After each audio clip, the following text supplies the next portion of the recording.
5 நாட்கள் விரதம். ஒருபுறம் வாழ்நாள் முழுவதுமான வறுமை, மறுபுறம் ஒரு முனிவரின் வாக்குறுதி. இப்போது ஒரு அரசகுமாரன் உடைந்த ஒரு கதவை நோக்கி நடந்து வருகிறான். பரமா ஏகாதசி கதையின் இறுதிப் பகுதிக்கு உங்களை வரவேற்கிறோம். முந்தைய பகுதிகளை நீங்கள் பார்த்திருந்தாலும் சரி, இல்லை என்றாலும் சரி, இங்கேயே இருங்கள். ஏனென்றால் நீங்கள் உண்மையில் என்ன செய்ய வேண்டும் என்பதை இந்த தொகுப்புதான் சொல்லப் போகிறது. ராஜவம்சம் பொறுமையின் முன் தலைவணங்குகிறது. இந்த பிரபஞ்சத்தை உருவாக்கும் அந்த பிரம்மாதேவரின் கட்டளைப்படியே அந்த அரசகுமாரன் அனுப்பப்பட்டிருந்தான். அவன் வரும்போது சாவிகளோடு வந்தான். சகல வசதிகளும் கொண்ட ஒரு அழகான வீட்டின் சாவிகள். அதோடு ஒரு முழு கிராமத்தின் வருமானமும் அவர்களுக்கு வாழ்நாள் பரிசாக வழங்கப்பட்டது. அவர்களின் தவத்தை பாராட்டிவிட்டு அவன் விடைபெற்றான். சுமேதாவும் பவித்ராவும் அதன்பின் யாரிடமும் கையேந்தவே இல்லை. ஆனால் பெரும்பாலோர் தவறுவிடும் ஒரு விஷயம் இதுதான். இந்த கதை அந்த வீட்டோடு முடிந்துவிடவில்லை. அவர்கள் நீண்ட காலம் தாராளமான வாழ்க்கை வாழ்ந்தார்கள். முடிவில் அவர்கள் தங்கள் உண்மையான இல்லத்திற்கே சென்றார்கள். விஷ்ணுலோகம், பகவானின் சொந்த உலகம். அங்கு முதுமை இல்லை. நீங்கள் நேசிக்கும் மனிதர்களை இழக்கும் பயம் இல்லை. அதை கேளுங்கள், அங்கு வறுமை ஒருபோதும் நுழைந்ததே இல்லை. நீங்கள் ஒருபோதும் விட்டுப்பிரிய தேவையில்லாத வீடு என்று அதைத்தான் சாஸ்திரங்கள் அழைக்கின்றன. இது ஒரு சாதாரணமான விஷயம் அல்ல என்பதை கிருஷ்ண பரமாத்மா யுதிஷ்டிரருக்கு உணர்த்தும் அந்த வார்த்தைகளை கேளுங்கள். யுதிஷ்டிரா, இந்த ஒரு நாளின் புண்ணியத்தை கணக்கிடவே முடியாது. அனைத்து புனித நதிகளிலும் நீராடுவது, பசுக்களை தானமாக வழங்குவது, ஒவ்வொரு புண்ணிய யாத்திரைக்கும் செல்வது, கையாவில் முன்னோர்களுக்கு செய்யும் புனிதமான தர்ப்பணம், இவை அனைத்தையும் ஒன்றாக சேர்த்தால் எவ்வளவு புண்ணியமோ அதற்கு இணையானது பரமா ஏகாதசி விரதம்.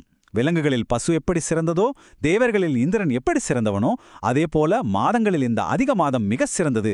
அந்த மாதத்தின் மகுடமே பரமா ஏகாதசி. மேலும் யுதிஷ்டர் இதை கேட்டு தலையாட்ட மட்டுமில்ல, அவர் அதை செய்தார். பஞ்ச பாண்டவர்கள் 5வரும் திரௌபதியும் இந்த விரதத்தை கடைபிடித்தனர். இந்த கதை உங்களை ஈர்த்திருந்தால் இந்த புண்ணிய நன்னாள் வருவதற்கு முன்பே மற்றவர்களுக்கும் இதை தெரியப்படுத்துங்கள். நவீன கால வழிகாட்டி 6 எளிய படிகள். சரி, இன்றைய பரபரப்பான வாழ்க்கையில் இதை எப்படி செய்வது? 1. நாளைக்கு குறித்துக் கொள்ளுங்கள். பரமா ஏகாதசி இந்த அதிக மாதத்தில் மட்டுமே வரும். தோராயமாக 3 ஆண்டுகளுக்கு ஒரு முறை வரும். சரியான தேதியை முன்கூட்டியே குறித்துக் கொள்ளுங்கள். 2. திருணுக்கேற்ப விரதம் இருங்கள். முழுமையான விரதம் அல்லது தண்ணீர் மட்டும் அல்லது பழங்கள் மற்றும் பால். ஏகாதசி அன்று நாம் தானியங்கள் மற்றும் பருப்பு வகைகளை முற்றிலும் தவிர்க்க வேண்டும். குழந்தைகள், முதியவர்கள், உடல்நலம் சரியில்லாதவர்கள் எளிமையான உணவை உண்டு அதிகமாக பிரார்த்தனை செய்யுங்கள். பட்டினியை விட உண்மையான பக்தி முக்கியம் எப்பொழுதுமே. 3. பகவான் விஷ்ணு அல்லது கிருஷ்ணரை அன்போடு வழிபடுங்கள். ஒரு தீபம், ஒரு பூ, ஒரு துளசி இலை. அன்புதான் முக்கிய மூலப்பொருள். மற்ற எல்லாமே அலங்காரம்தான். 4. மாலை வந்ததும் பாடுங்கள். இரவு முழுவதும் பாடி ஆடுவதையே சாஸ்திரங்கள் பரிந்துரைக்கின்றன.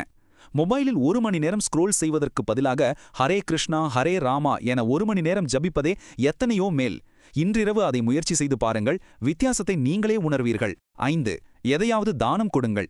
தாகத்தில் இருப்பவருக்கு ஒரு பாட்டில் தண்ணீர், ஒருவேளை உணவு அல்லது எள். பவித்ராவின் ரகசியத்தை நினைவில் கொள்ளுங்கள். உழைப்பு என்ற நீரை இறைக்க தானம் என்ற கிணறு தேவை. 6. அடுத்த நாள், அதாவது துவாதசி அன்று சரியான நேரத்தில் விரதத்தை முடியுங்கள். மன உறுதி கொண்டவர்கள் முழுமையான 5 இரவுகள் கொண்ட பஞ்சராத்திரிக விரதத்தையும் மேற்கொள்ளலாம். ஏகாதசி விரதம் எப்போதுமே உங்களுக்கு நேரடியாக சொல்லும் ஒரு விஷயம் இதுதான். இது ஒரு லாட்டரி சீட்டு அல்ல. விரதம் என்பது பணத்துக்கான மேஜிக் கிடையாது. அது ஒரு பயிற்சி. உங்கள் சொந்த தட்டில் உள்ள உணவுக்கே உங்களால் வேண்டாம் என்று சொல்ல முடிகிற அந்த நாளில்தான் இறைவனின் ஆசீர்வாதங்கள் வந்து சேர்வதற்கான தகுதியான மனிதராக நீங்கள் மாறுகிறீர்கள். சாஸ்திரங்கள் பலனை உறுதியளிக்கின்றன. நமது கடமை நம்பிக்கையும் ஒழுக்கமும் ஆகும். மனித பிறவி என்பது மிகவும் அரிதான பரிசு என்று சாஸ்திரங்கள் கூறுகின்றன. பல மில்லியன் உயிரினங்களில் இறைவனை நினைத்துப் பார்க்க முடிகிற ஒரு வாய்ப்பு உங்களுக்கு கிடைத்துள்ளது. இந்த அரிதான மாதத்தை சாதாரண மாதமாக கடந்து செல்ல விடாதீர்கள்.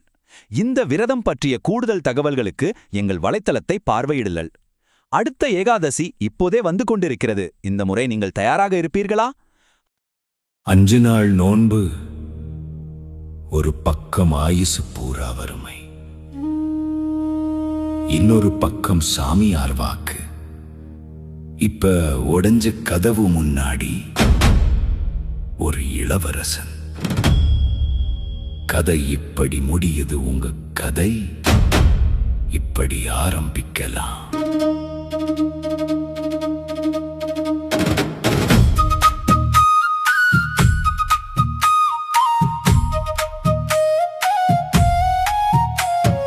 குதிரை நின்னுச்சு, தூசி அடங்குச்சு, தெருவே மூச்சு புடி பிடிச்சது பட்டு உடுத்தின இளவரசன் ஏழைங்களை வணங்குனான். பிரம்மா சொல்லி அனுப்புனாரு, இந்தாங்க வீட்டு சாவி, ஒரு ஊரோட வருமானம் உங்களுக்கு, வானம் பார்த்துருச்சு உங்க தவம்.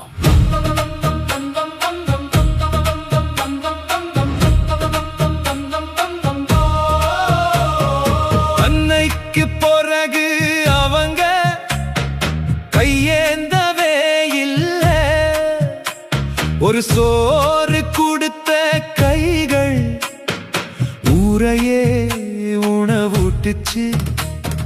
வாழ்க்கை முடிஞ்ச பிறகு மறையல விழல, பெருமாள் வீட்டுக்கே போனாங்க.